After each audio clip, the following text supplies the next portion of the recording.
What is your biggest fear when you have an avoidant attachment style? When you have an avoidant attachment style, you don't like to burden people with your problems or your feelings. These are things that you've always handled on your own. You feel like no one actually really cares about what anyone's going through. If you're having a terrible day and someone asks you how you're doing, you'll probably just say, "I'm fine. I'm good." You don't like people seeing the parts of you that are not put together or messy. So what is your biggest fear when it comes to romantic relationships? That's the kind of intimacy that's generally expected from a partner. I've spent several years healing my emotional avoidance. After putting in that work, I'm now in a healthy, sustainable relationship. I've learned to open up.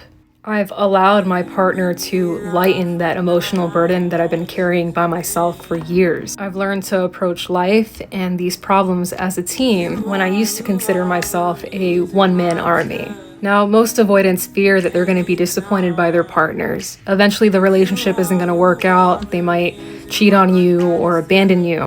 For me, it's mortality. We're gonna get old and eventually someone's gonna go first. Life is also unpredictable. Things can happen. So in the moment that you lose someone, you tell yourself, man, I got too comfortable. I got used to not being alone.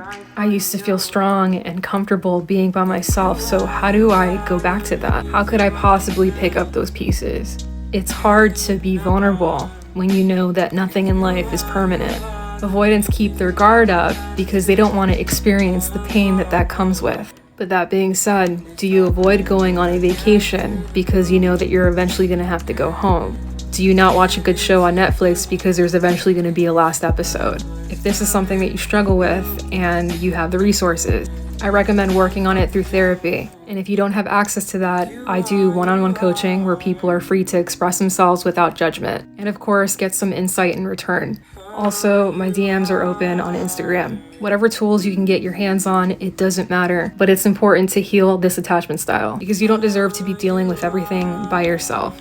And you are worthy of love.